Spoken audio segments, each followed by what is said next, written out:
Hello students, now we are going to study introductory macroeconomics chapter 4, revision for the chapter 4 calculating national income part 1. Okay students, आज से हम यहाँ जो April month का जो main जो सिलेबस डिसाइड किया हुआ है उसका आज से हम रिवीजन शुरू करेंगे और उसके फर्स्ट पार्ट में हमारे पास जो चैप्टर 4 है कैलकुलेटिंग नेशनल इनकम या हम उसके जो मेथड्स हैं उन पर हम यहाँ डिस्कस करेंगे।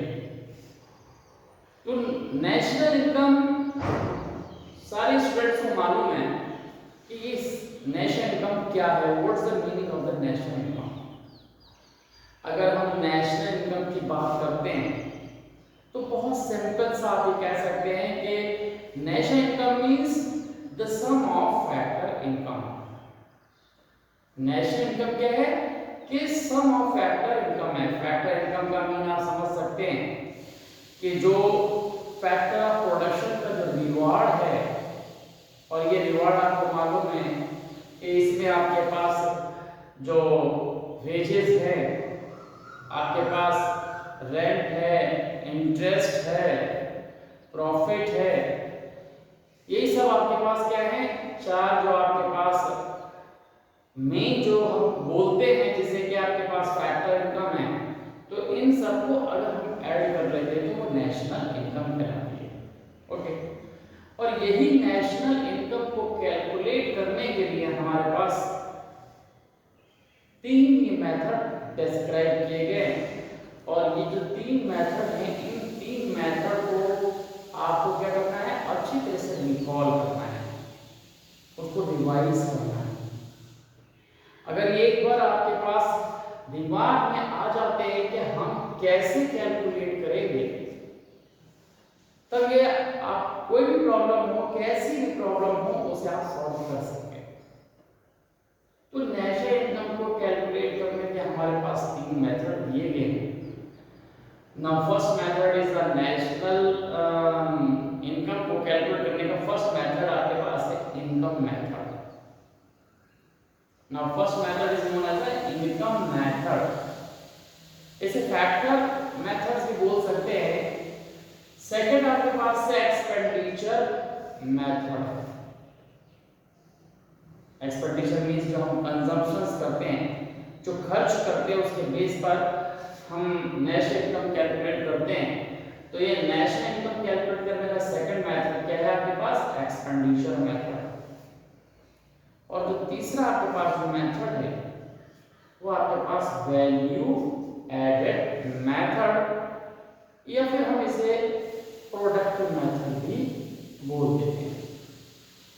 तो ये जो तीन मेथड हैं इनमें सबसे ज्यादा इंपॉर्टेंट है कि इन मेथड्स को हम जब कैलकुलेट करते हैं तो उनका जो फॉर्मेट है, मतलब एक बहुत हमारे पास क्या होता है कि एक स्लैब दिया होता है। जब क्वेश्चन हमारे पास होगा तो स्लैब दिया होगा, स्लैब का मीन्स आप समझते हैं कि उसमें 10-12 इंफॉर्मेशंस होती हैं, और उन इंफॉर्मेशंस में से कौन सी हमारी इंफॉर्मेशन काम की है, यानी कि we use the information which is given in your slab. Okay, so then we select the information and use in calculating by income method or by the expenditure method or by value added method. तो students ये जो हमारे पास information को select करने का कि कौन सी information है, हम कैसे उसको यूज करेंगे, तो उसके लिए हमारे पास दिमाग में स्लैब का होना बहुत जरूरी है। तो अगर हम सबसे पहले मेथड में आ जाते हैं और इनकम मेथड की बात करते हैं, तो इनकम मेथड में जो आपका स्लैब है वो अच्छी तरह से आपके पास दिमाग में होना चाहिए।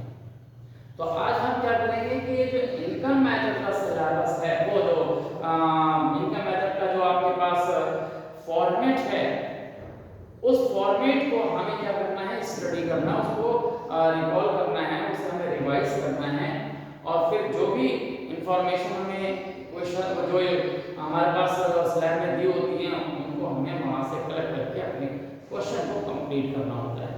ओके, तो हम पहले आ जाएंगे किस पर, इनकम मेथड पर। तो हमारा जो पहला मेथड है, ये जो हमारे पास मेथड है इनकम मेथड, हम इस मेथड को क्या करेंगे, हम पहले पढ़ेंगे। तो बाकी इन मेथड है, इसके बाद हम कैलकुलेट करते जाएंगे, उसके बाद जैसे भी आपके पास टाइम मिलता है हम उसे यहाँ एक्सप्लेन करेंगे। तो हम आज यहाँ पर पहले जो कैलकुलेट करेंगे या जो हम पहले समझेंगे वो है आपके पास क्या, इनकम मेथड। ओके, तो ये भी हम यहाँ साइड में लिख देते हैं इनकम मेथड। तो इनकम मेथड को हम यहाँ पर आज रिवीजन में देखेंगे। तो ये इनकम मेथड जो हमारे पास है, पहला आपके पास हम यहाँ लिख देते हैं कि ये हमारे पास क्या है, income method, income method. Okay, income method को आपको कैलकुलेट करना है, उसके फॉर्मेट को समझना है। तो उसके फॉर्मेट को समझने के लिए हमें क्या करना पड़ता है, जैसे हमने आपको बताया था कि ये सम ऑफ फैक्टर इनकम होता है, तो उसे हम क्या करते हैं, क्लासिफाइड कर लेते हैं, अलग अलग जो हमारे पास ग्रुप है उनमें हम उनको सेपरेट कर लेते हैं, और फिर एक एक ग्रुप के पार्ट्स को हम क्या करेंगे, ऐड करते जाएंगे, और उसके बेस पर हम देखेंगे कि जो नेशनल इनकम है वो कितने आसानी से कैलकुलेट हो जाती है। ओके, तो यहाँ पर जब हम नेशनल इनकम से, जब नेशनल इनकम को कैलकुलेट करके इनकम मेथड से, तो हमारा हमेशा याद रखना है कि जो नेशनल इनकम है वो दो पार्ट में कैलकुलेट होगी। अब दो पार्ट का मीन ये कि हम इसके अंदर स्टेप ले लेते हैं कि स्टेप फर्स्ट में क्या कैलकुलेट करना है और स्टेप सेकंड में आपको क्या करना है। तो स्टेप फर्स्ट में जो हमें कैलकुलेट करना है वो हमारे पास फॉर्मेटिव जो इंफॉर्मेशन रहती है, और जो हमें सेकंड जो हमारे स्टेप में करना होता है वो कन्वर्जन की स्टेप रहती है, हम कन्वर्जन उसे करते हैं। ये कन्वर्जन आप पहले भी सीख चुके हैं, कोई बात नहीं, अगर कन्वर्जन नहीं भी आता है तो हम एक बार बीच में जब आएगा तो उसे कन्वर्जन हम वहां पर भी समझ लेंगे। ओके, तो जब हम नेशनल इनकम किससे करेंगे, इनकम मेथड से, तो हमारे पास क्या होगा, जो स्टेप 1 होगा और स्टेप 2, तो वो हम यहाँ पर देखेंगे। तो इसको हम जब हम यहाँ नेशनल इनकम को कैलकुलेट कर रहे हैं किससे, इनकम मेथड से, तो इसमें आपका स्टेप फर्स्ट हमारे पास क्या होता है, पहले हम लिखते हैं स्टेप फर्स्ट। ओके, तो स्टेप फर्स्ट में आपके पास क्या होगा, ये आप जरा समझ लीजिए। तो स्टेप फर्स्ट में आपको सबसे पहले अपने दिमाग में, माइंड में अपने सबसे ज्यादा ये फिट कर लेना है या ये प्रिंट कर लेना है कि हम जब भी नेशनल इनकम इनकम मेथड से कैलकुलेट कर रहे हैं तो पहले स्टेप में हमें एनडीपी एफसी कैलकुलेट करना होता है। क्या करना होता है, एन, ये जो एन डी टी, और इसमें हम यहाँ पर एक, देखिए सब स्क्रिप्ट में एफसी लिख देते हैं। इसका मीन क्या होता है, नेशनल, ये जो हमारे पास जो नेशनल इनकम है इसको हम क्या बोलते हैं, ये जो हम कैलकुलेट करते हैं पहले स्टेप में ये होता है एन, पहला एन हमेशा क्या करता है, नेट, और ये हमारे पास क्या है, डोमेस्टिक, और ये प्रोडक्ट एट एफसी यानी फैक्टर कॉस्ट। तो हम सबसे पहले एनडीपीएफसी कैलकुलेट करेंगे। तो एनडीपीएफसी जब हम कैलकुलेट करते हैं तो उसमें आपको सबसे पहले क्या करना होता है, हमें सबसे पहले जो भी हमारे पास स्लैब दिया हुआ है, स्लैब की जो पूरी ग्रुप होता है उसके अंदर हमें देखना होता है कि सबसे पहले हमें करना होता है कि हम उसमें कंपनसेशन ऑफ एम्प्लॉय क्या हम करते हैं कि इसमें हम सबसे पहले करते हैं कंपनसेशन हम यहाँ पर लिखेंगे कंपनसेशन ऑफ एम्प्लॉय। ये जो कंपनसेशन ऑफ एम्प्लॉय है, हम इसे क्या करेंगे, हम इसे सर्च करेंगे। ये कंपनसेशन ऑफ एम्प्लॉय जो है वो हमारे पास दिया गया है या नहीं दिया गया है। अगर सबसे पहले हम यहाँ कंपनसेशन देखते हैं। अब ये देखिए कंपनसेशन आपके पास है। कंपनसेशन का मीन आप ये समझ लीजिए कि कोई भी पर्सन कहीं काम करता है तो वो क्या करेगा, फिजिकली लेबर करेगा या फिर मेंटली लेबर करेगा। तो फिजिकली लेबर करेगा तो मान लीजिए कि हाथ पैर से काम करता है तो उसे क्या मिलता है, मजदूरी मिलती है, वेजेस आप कह सकते हो। और अगर वो मेंटली काम करता है तो हम ही कह सकते हैं दिमागी काम करता है, मतलब कोई स्किल वाला वर्क करना है उसको, तो उसको सैलरी मिल जाती है। तो यही हम देखते हैं कि ये सबसे पहले आपके पास कि कंपनसेशन क्या दिया गया है। तो कंपनसेशन ऑफ एम्प्लॉय अगर हमारे पास है तो हम सबसे पहले उसको क्या करेंगे, नोट कर लेंगे।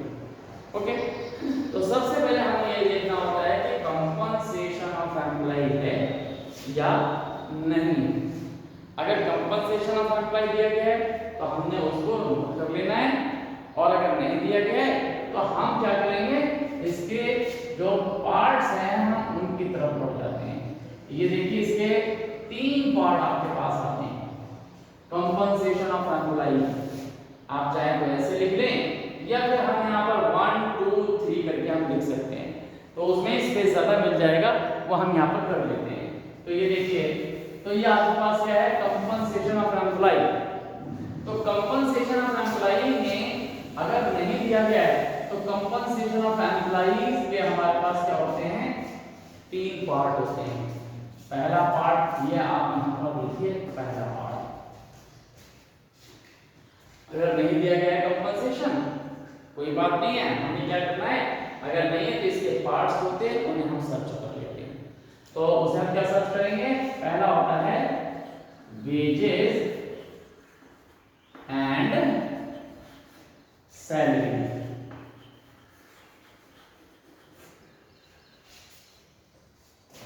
तो हमने आपको बताया था कि अगर कोई व्यक्ति डेली बेस पे काम करता है तो उसे क्या मिलेगा, वेज मिलेगा। और अगर वो परमानेंट बेस पर काम करता है तो उसे सैलरी मिलती है। तो पहला पार्ट हमारे पास, हम क्या करेंगे, अगर ये कंपनसेशन नहीं दिया है तो हम इसके पार्ट्स में देखेंगे वेजेस एंड सैलरी देखेंगे। और सैलरी में भी हम 2 चीजें लिखते हैं, यहाँ पर लिखते हैं कैश प्लस काइंड। ये देखिए कैश प्लस काइंड। अब कैश प्लस काइंड का मीन समझ लीजिए कि ये जो कैश का मीन क्या होता है, कैश आपको समझ में आता है कि कैश का मीन है कि वर्कर काम कर रहा है, उसे अगर सैलरी मिल रही है तो उसे क्या मिल रही है, उसे कैश फॉर्म में। यानी कि मान लीजिए पर्सन एक फैक्ट्री में काम कर रहा है या किसी गवर्नमेंट सेक्टर में काम कर रहा है तो उसे क्या है, मान लो थोड़ी देर के लिए उसे 40,000 रुपए सैलरी मिल रही है पर मंथ। तो अगर हम यहाँ पर कहें एग्जांपल के लिए लिखते हैं कि ये 40,000 जो है उसे क्या मिल रही है, ये सैलरी हो सकती है। ये हो गया कैश। ओके, अब कैश के साथ में जो काइंड है उसे हम यहाँ पर ऐड कर देते हैं अगर स्लैब में हमारे पास दिया होता है। अब काइंड का मतलब आप ये समझ लीजिए कि ये अगर काइंड नहीं दिया होता है तो पर्सन को अपनी सैलरी से ही क्या करना पड़ता है, उसे डिडक्ट करना पड़ता है, वो उसे खर्च करना पड़ता है। लेकिन अगर उसको इस सैलरी के अलावा कुछ भी मिल रहा है तो वो फिर उसके लिए क्या होता है, एडिशनल पार्ट हो जाता है उसका। तो एडिशनल पार्ट में जैसे मान लीजिए कि उसे क्या मिल रहा है, मान लीजिए एकोमोडेशन मिल रहा है, HRA यानी हाउस रेंट अलाउंसेस अगर उसे मिल रहा है, मतलब है कि इंडस्ट्री ने जॉब के साथ साथ उसे क्या किया, मान लीजिए रहने के लिए 2 रूम का एक सेट उसे दी है। तो आप देखिए अगर वो रूम का सेट नहीं दिया होता तो वो क्या करता, वो कहीं पर भी किराए का मकान लेता तो वो 4 या 5,000 रुपए का उसे जो मकान को किराए पर मिलता तो उसे अपनी सैलरी से देना होता। लेकिन क्या है कि अगर इंडस्ट्री ने उसे क्या किया है, मकान दे दिया, तो मकान की वैल्यू कितनी होगी जो वो हर महीने खर्च करता था, मान लो 5,000 रुपए। तो इसका मतलब है कि 5,000 रुपए उसे कानूनी की फॉर्म में मिल रहा है। तो इस तरह से क्या किया गया कि सैलरी हो गई 40,000 और काइंड में जो रेंट है वो उसे कितना मिल गया, वो मिल गया 5,000। ये नंबर एक ये हो सकता है उसको मिल जाए। तो ये क्या हो गया, एक तरह से देखा जाए तो ये हमारे पास क्या हो जाएगा, प्लस कर देंगे हम 5,000, तो ये 45,000 एक तरह से उसकी सैलरी हो जाएगी। इसी तरह से हमारे पास क्या होता है कि मान लीजिए कि यहाँ पर ये रहने के लिए मकान दे दिया गया और जो उसके बच्चों की जो फीस है वो उसको फैसिलिटी देगी कि फ्री है। तो अब मान लीजिए अगर उसके 2 बच्चे हैं और वो अगर प्राइवेट कहीं पढ़ाता तो उसे पर मंथ 4,000 रुपए उसे खर्च करने पड़ते। लेकिन क्या है कि स्कूल जो इंडस्ट्रीज है उसने क्या किया है, एक अपना स्कूल खोल रखा है, वहां पर उसके बच्चे फ्री पढ़ रहे हैं। तो नेचुरली कि उसे 4,000 रुपए का ये जो है खर्च अब नहीं करना पड़ा। तो इसका मतलब है उसको सैलरी की इस 40 के अलावा उसे 4,000 रुपए एजुकेशन के फॉर्म में मिल रहे हैं, 5,000 रुपए मकान के फॉर्म में मिल रहे हैं। अभी इसी तरह से क्या हो सकता है, और भी होता है, मेडिकल अलाउंसेस होता है, डीएमएस अलाउंसेस होते हैं। अगर ये भी अलाउंसेस उसे मिल रहे हैं, काइंड उसमें लिखा रहता है, तो अगर वो मिल रहे हैं, मान लीजिए 1,000 रुपया उसे और एक मिल रहा है, मेडिकल के फॉर्म में मिल रहा है, मान लीजिए कि वो ट्रीटमेंट के लिए जो उसका महीने भर का खर्चा आ जाता है, लगभग उसकी फैमिली में 1,000 रुपए आ जाता है। और ये कौन कर रहा है, ये जो इंडस्ट्री के जो हॉस्पिटल है उसमें उसका ट्रीटमेंट होता है, तो ये रुपए उसे देने नहीं पड़ते। अगर प्राइवेट से अगर दिखाता हर महीने उसे देने पड़ जाते। तो इस तरह से अगर हम ये देखें तो जो सैलरी है वो कैश फॉर्म तो ये है, और बाकी ये जो कानून है ये भी हम इसमें ऐड कर रहे हैं। तो इस तरह से हमारे पास सैलरी कितनी हो जाती, ये 40,000 यहाँ से 5 और 9 और 10, यानी 10,000 यहाँ से तो मिलके उसकी सैलरी 50,000 रहती है। ओके, तो ये कैश प्लस कानून में रहता है। तो ये हम देखते हैं इसमें एक कंपनसेशन के पार्ट में पहला पार्ट आपके पास आता है। अगर कंपनसेशन दिया गया है तो पहली ही बार में हम उसको ले लेंगे, फिर हम इसको लेने की जरूरत नहीं पड़ेगी। लेकिन अगर ये कंपनसेशन नहीं दिया गया है तब हम उसकी पार्ट्स को देखते हैं। ओके, ये आपको एक पार्ट का ये जो पोर्शन है ये आपको समझना है। फिर दूसरा जो इसका पार्ट है यहां पर देखेंगे, दूसरा जो पार्ट है वो होता है एम्प्लॉयर्स कंट्रीब्यूशन। देखिए यहां पर क्या होगा, एम्प्लॉयर्स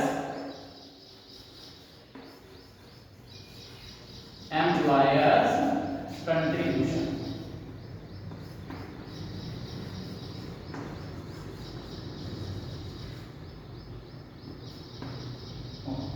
ये एम्प्लॉयर्स कंट्रीब्यूशन। अभी ये एम्प्लॉयर कंट्रीब्यूशन और ये किसमें होता है, देखिए यहां पर भी एक वर्ड लिखा जाता है, 2 वर्ड। एक तो होता है एस और एस, ये ट्रिपल एस लगाते हैं। 2 वर्ड अगर हम यहां देखें तो ये ऐसे हमने लगा दिया 2 वर्ड्स एस एस एस। ये एस एस एस क्या है आपका, ये जो एस एस है हम इसको बोलते हैं social security scheme. Social security scheme. तो ये जो सोशल सिक्योरिटी स्कीम है ये क्या होती है, आप थोड़ा समझ लीजिए। मतलब ये है कि जो एम्प्लॉइज है वो क्या करता है, ये आपको सबको मालूम है कि कोई भी पर्सन अगर कहीं काम कर रहा है, वर्क कर रहा है, तो उसे अपनी फैमिली की जो मतलब एक चिंता रहती है उसके लिए वो हमेशा वरीड रहता है कि उसकी फैमिली के लिए उसकी सेविंग हो रही है या नहीं हो रही है, किस तरह से उसकी सेविंग हो रही है, इसके ऊपर वो बहुत ज्यादा कंसंट्रेट करता है। अपनी जो है वो कुछ ना कुछ बचत जरूर करना चाहता है। लेकिन यहाँ पर अगर हम देखें कि जहाँ पे कंपनसेशन ऑफ एम्प्लॉय है अगर नहीं दिया तो उसके साथ में जो एम्प्लॉयर्स कंट्रीब्यूशन है ये बहुत इंपॉर्टेंट आपके पास टॉपिक है कि ये एम्प्लॉयर्स कंट्रीब्यूशन होता क्या है। ये एक तरह से समझ लीजिए कि जो पर्सन वर्क कर रहा है यानी एम्प्लॉयर यानी कि जॉब देने वाला है, और एम्प्लॉइज जो जॉब करने वाला और जॉब को देने वाला अलग अलग पर्सन होते हैं। ओके, तो अगर हम एम्प्लॉयर्स कंट्रीब्यूशन की बात करें तो जो एम्प्लॉइज हैं उन्हें जो सैलरी का पार्ट मिल रहा है वो तो मिल रहा है, लेकिन यहाँ पर एम्प्लॉयर्स का कंट्रीब्यूशन यानी कि जो एम्प्लॉयर्स हैं यानी कि जो जॉब देने वाले हैं वो सैलरी के अलावा भी और कंट्रीब्यूशन करते हैं जो एम्प्लॉय की फैमिली को हेल्प करते हैं। उसको हम कह सकते हैं कि जो सिक्योरिटी की फीलिंग है वो देते हैं, जो सोशल सिक्योरिटी है उसकी फैमिली को कुछ ना कुछ जो है इम्प्रूवमेंट के लिए उसका जो कंट्रीब्यूशन है वो करते हैं। तो इसमें क्या होता है, इसमें आपके पास आता है एक आता है ईपीएफ एम्प्लॉयर प्रोविडेंट फंड। अगर गवर्नमेंट के सेक्टर में देखते हैं तो वो आ जाता है क्या, जीपीएफ गवर्नमेंट जो हमारे पास होता है प्रोविडेंट फंड, और EPF employer provident fund. EPF क्या होता है, ये क्या आपके पास होता है, ये सिंपल सी बात है कि आप ये समझ लीजिए कि अगर कोई भी पर्सन कहीं जॉब कर रहा है और उसका एम्प्लॉयर है उसके लिए ईपीएफ का एक अकाउंट ओपन करता है, तो ये उसकी एडिशनल बचत होती है। कैसे होती है, मान लीजिए कोई पर्सन अगर किसी भी बैंक में क्या करेगा, अकाउंट ओपन करेगा, तो वो जितने रुपए जमा करेगा बस वही उसका अमाउंट सेविंग में जाएगा। ओके, उसकी सेविंग तो नहीं होगी। अगर किसी भी पर्सन ने, ये मान लीजिए कि एक पर्सन है, इसने क्या काम किया कि 3000 रुपए हर महीने वो क्या कर रहा है, एसबीआई में जमा कर रहा है, तो ये 3000 रुपए ही उसके जमा होंगे। लेकिन यहाँ पर जो एम्प्लॉयर कंट्रीब्यूशन है जिसे हम होते हैं ईपीएफ, ये ईपीएफ क्या होता है, ऐसे ये बैंक की तरह ईपीएफ भी एक गवर्नमेंट की एक बड़ी संस्था है, इंस्टीट्यूट है, जिसके अंदर क्या होता है ईपीएफ अकाउंट खोले जाते हैं। तो ये अकाउंट जो है वो क्या होता है, एम्प्लॉयर्स की तरफ से खुलता है, लेकिन फायदा एम्प्लॉई को होता है, काम करने वाले को होता है। क्यों, क्योंकि इसके अंदर क्या होता है कि जो एम्प्लॉई है उसकी सैलरी से कुछ पैसा जो है हर महीने एज ए सेविंग चला जाता है, और वो जो रूल्स है उसके अकॉर्डिंग 12.5% मैक्सिमम सैलरी का है, तो वो जितने परसेंट 10% हो या कोई परसेंट है। अब जैसे यहाँ मान लिया था हमने, यहाँ पर इनकम कितनी थी इसकी, सैलरी उसकी 40,000 थी, 40,000।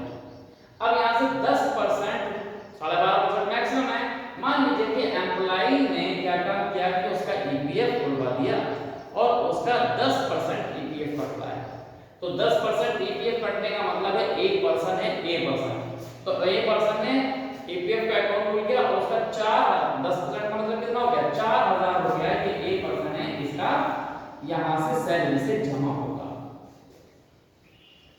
देखिए ये पोर्शन तो एम्प्लॉय का अपनी तरफ से हो जाएगा, लेकिन जब एम्प्लॉयर जब ये ईपीएफ खुलवाता है तो उसका मतलब है कि वो इस बात की गारंटी देता है कि जितना वो बचाएगा उतना ही एम्प्लॉयर भी उसकी सेविंग में हेल्प करेगा।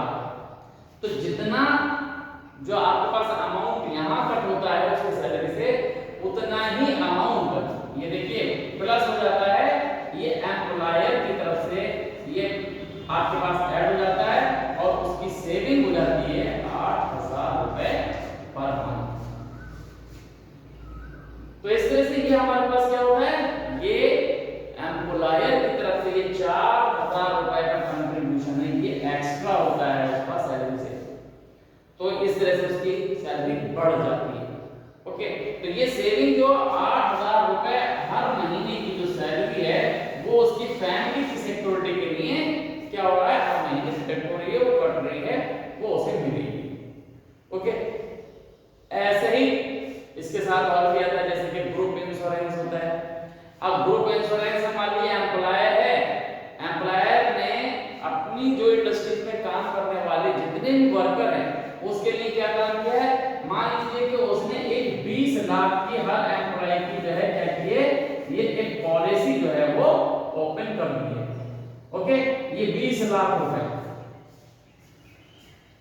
अब ये 20 लाख रुपए का मतलब आप ये समझ लीजिए कि अगर कोई भी एम्प्लॉइज, मान लीजिए एम्प्लॉय क्या कर रहा है, यहाँ जॉब कर रहा है, अगर उस एम्प्लॉय की कोई कैजुअलिटी हो जाती है तो उसे 20 लाख रुपए इंश्योरेंस की तरफ, वो इंश्योरेंस ऐसे इंश्योरेंस को मिलते हैं, वो कोई भी कंपनी हो सकती है, वो एम्प्लॉय कराता है। अब याद रखिए कि ये जो 20 लाख का जो हमारे पास क्या हुआ है, 20 लाख का जो हमारे पास ये जो इंश्योरेंस हुआ है, इसके लिए एम्प्लॉय का कोई खर्च नहीं है। क्यों? क्योंकि ग्रुप इंश्योरेंस में ये जो एम्प्लॉयर है वो क्या करता है, उसकी इंस्टॉलमेंट देता है। तो अगर इंस्टॉलमेंट मान लीजिए पूरी उस इंडस्ट्री की इंस्टॉलमेंट है, मान लीजिए कि हर महीने वो 10,000 या 20,000 रुपए इंस्टॉलमेंट दे रहा है, तो 20,000 इंस्टॉलमेंट अगर वो दे रहा है हर मंथ, एनुअली बढ़ जाती है, तो अगर 20,000 रुपए वो दे रहा है तो ये एम्प्लॉय के पास से नहीं जा रही है, एम्प्लॉयर के पास से जा रही है, लेकिन बेनिफिट एम्प्लॉइज को मिलता है। तो इस तरह से ये सोशल सिक्योरिटी की फीलिंग जो है किस में रहती है, एम्प्लॉय में रहती है। इसलिए एम्प्लॉय क्या करता है, जहां पर इस तरह की फैसिलिटीज मिलती है वहां पर जॉब आसानी से कर लेता है, जल्दी करता है। तो इस तरह से क्या होता है कि वो कम में भी वहां जॉब करता रहता है। तो इस तरह से क्या होता है, ये पार्ट हमारे पास है सोशल सिक्योरिटी। ओके, इसके अलावा अगर हम देखें तो कंपनसेशन में एक पार्ट और होता है, उसे भी आप समझ लीजिए कि वो हमारे पास क्या है। तीसरा जो हमारे पास पार्ट है जिसे हम बोलते हैं यहां पर, वह है रिटायरमेंट पेंशन।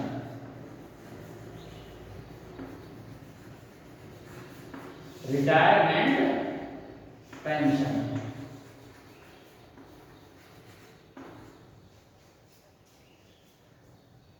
अब देखिए, रिटायरमेंट पेंशन, एक पेंशन दो तरह की आपके पास होती है। एक वो पेंशन होती है जो बिना किसी जॉब के मिलती है, जिसमें ओल्ड एज पेंशन होती है। ओके, तो ओल्ड एज पेंशन क्या है, वो ट्रांसफर पेमेंट होता है। और ये जो रिटायरमेंट पेंशन है, एक व्यक्ति ने क्या किया, किसी भी इंस्टीट्यूट को, इंडस्ट्री को या गवर्नमेंट सेक्टर में उसने अपनी लाइफ के 30 साल दिए, तो उसे क्या होता है, एक एज के बाद 60 एज जनरली ली जाती है कि 60 साल का जब वो हो जाता है तो ये माना जाता है कि 60 साल में वो व्यक्ति जो है वो उतना कैपेबल नहीं रह पाता, इसलिए क्या किया जाता है, उसे कहा जाता है कि ठीक है अब आप रिटायरमेंट ले लीजिए, आप जो है फिजिकली उतने मतलब फिट नहीं रह पाए हैं।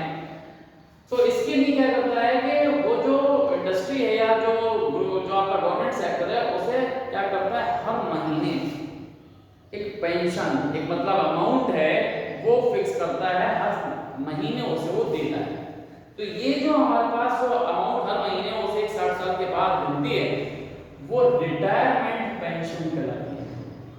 और ये रिटायरमेंट पेंशन तभी मिलती है व्यक्ति को कि उसने अपने 25 या 20-30 साल जो है सर्विस की है और उस इंस्टीट्यूट को दिया है या गवर्नमेंट को सेक्टर को दिया है। तो ये क्या होता है, रिटायरमेंट पेंशन कहलाती है। और इस रिटायरमेंट पेंशन में एक कंट्रीब्यूशन उसका ईपीएफ से हमेशा चला जाता है, तभी ये जाता है जब कोई यहाँ पर कोई जॉब करता है या वर्क करता है, तो वर्क करने वाले पर्सन को ही रिटायरमेंट पेंशन मिलती है। तो रिटायरमेंट पेंशन जब मिलेगी तो वो उसके कंपनसेशन का पार्ट होगा, जो कि नेशनल इनकम में हमेशा ऐड करते हैं। तो इसके अलावा आपके पास रिटायरमेंट पेंशन के अलावा ओल्ड एज पेंशन है, विडो पेंशन है, ये भी पेंशन होती है, लेकिन वो नेशनल इनकम का पार्ट नहीं होती। नेशनल इनकम का पार्ट ये है आपके पास। ओके, तो ये हमारे पास क्या है, कंपोनेंट किसके हैं, ये हम देखते हैं रिटायर, जो हमारे पास जो ये तीन कंपोनेंट हमने एक तरह से देखे या पार्ट देखे, ये किसके, कंपनसेशन ऑफ एम्प्लॉइज। तो जो हमारे पास स्लैब दिया होता है तो हम उसके अंदर देखते हैं कि कंपनसेशन अगर दिया है तो वो एक बार में नोट कर लेते हैं, और नहीं दिया तो उसके तीन पार्ट हैं जो अलग अलग होते हैं, इन्हें सर्च करके हम ऐड कर लेते हैं तो ये कंपनसेशन बन जाता है। ओके, तो ये पहला जो हमारे पास पार्ट है कि अपने दिमाग में फॉर्मेट में हमेशा रखना है कि सबसे पहले हमें क्या देखना होता है कि जब भी एनडीपीएफसी हम देखेंगे देखेंगे स्टेप फर्स्ट में, तो सबसे पहले कंपनसेशन ऑफ एम्प्लॉय देखेंगे। अगर कंपनसेशन अप्लाई नहीं है तो उसकी ये पार्ट्स कैलकुलेट करेंगे। ओके, तो इन पार्ट्स को हम क्या करेंगे, ऐड कर लेते हैं, तो ये हमारे पास बन जाता है। ओके, इसके बाद हमारे